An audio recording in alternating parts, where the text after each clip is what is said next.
স্টেশনে যদি কোনো যাত্রী তার মানি ব্যাগটা ভুল করে থুয়ে চলে যায়, তো সেই মানি ব্যাগটা ওখান থেকে গায়েব হতে কতক্ষণ টাইম লাগবে? জানি না।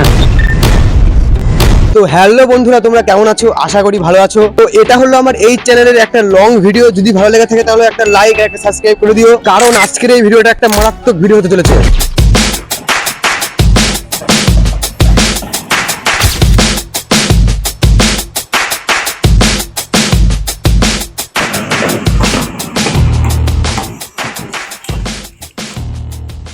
তো এর জন্য আমি চলে এসেছি আমাদের একটা কাছাকাছি স্টেশনে। তো আজকে এই মানি ব্যাগটার মধ্যে আমি আজকে অল্প কিছু টাকা আর আমার মানে একটা নাম্বার আর কিছু কাগজ মাগজ ভরে দেবো, যেন ফুলে যায় মানি ব্যাগটা। তারপরে স্টেশনে গিয়ে এই মানি ব্যাগটাকে আমি ভুল করে থোয়ার নাটক করব। তো তারপর দেখবো যে কেউ যদি এটাকে পায় বা এটা গায়েব হতে কতক্ষণ লাগে, কেউ যদি পায় আমাকে কি দিয়ে দেবে, না এটা নিয়ে চলে যাবে, না নাম্বারে ফোন করে আমাকে বলবে যে দাদা নিয়ে যাও এটা। তো আমার প্রথম কাজটা হলো এই মানি ব্যাগটার মধ্যে কিছু ভরা, এর মধ্যে নাম্বার ভরবো, কিছুটা কাগজ ভরবো যাতে এটা ফুলে যায়, লোকে ভাবে টাকা আছে। কিন্তু টাকা খুব অল্প ভরবো, কারণ আমি বুঝতে তো পারছো। সাবস্ক্রাইব করো, লাইক করো, তাহলে একদিন বেশি টাকা হবে না। তো এখন আমার প্রথম কাজটা হলো কিছু কাগজপত্র ছিঁড়ে মানি ব্যাগটার মধ্যে ভরে মানি ব্যাগটাকে একটুখানি ফোলানো।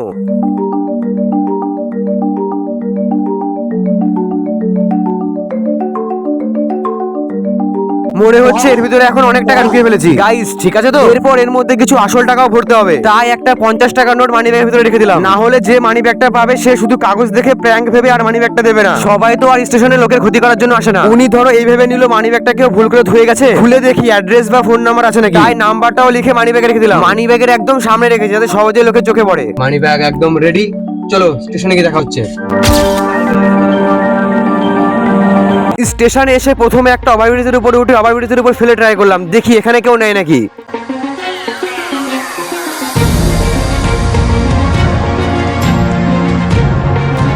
এখানে সবাই দেখেই চলে যাচ্ছিল, তাই একটুখানি সরিয়ে রাখলাম। তোমরা এখানে মানি ব্যাগটা দেখতে পাচ্ছ না, কারণ মানি ব্যাগটা ওই ছেলেটার পিছনে আছে। তোমরা তো বুঝতেই পারছো লুকিয়ে লুকিয়ে ভিডিও করছি, তাই একটু অসুবিধা হচ্ছে। একদিকে পুলিশের ভয়, একদিকে ভিডিও করতে দেখলে কেউ মানি ব্যাগটা নেবে না। এই করতে করতে কিছুক্ষণ পরে একটা লোক আসলো আর সে বললো এই মানি ব্যাগটা কার পড়ে আছে এখানে। দাদুটাকে আমরা ধন্যবাদ বলে মানি ব্যাগটা সুন্দর করে তুলে নিলাম। এবার হবে সব থেকে খতরনাক টেস্ট। আমি এখন এখানটায় বসে আছি, এইখানটায় মানি ব্যাগটাকে আস্তে করে রেখে আমি এখান থেকে চলে যাবো। তোমরা দেখো মানি ব্যাগটার সাথে এখানে কি হয়।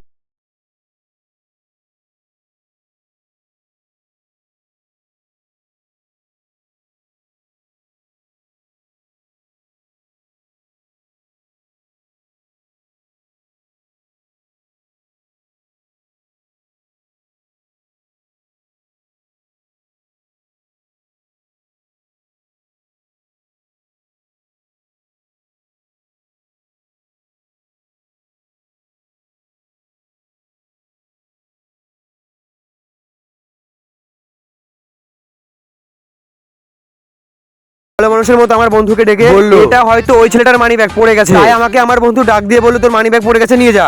আমিও এসে নিয়ে নিলাম, কিন্তু বুঝতে পারলাম না এরা এতক্ষণ ধরে তাকিয়ে তাকিয়ে কি ভাবছিল। তো যাই হোক, দাদু তো মানি ব্যাগটা নেয়নি, পাশের মাসিমাটাও। লোকে বলে শুধু জাপান চীনে কিছু হারিয়ে গেলে সঙ্গে সঙ্গে খুঁজে পাওয়া যায়। তাদেরকে আমি বলতে চাই আমাদের দেশেও কিছু ভালো লোক আছে যারা লোকের ক্ষতি চায় না। তো একটা কথাই বলতে চাই, তোমরা লোকের ভালো করো, তোমাদের ভালো হবে।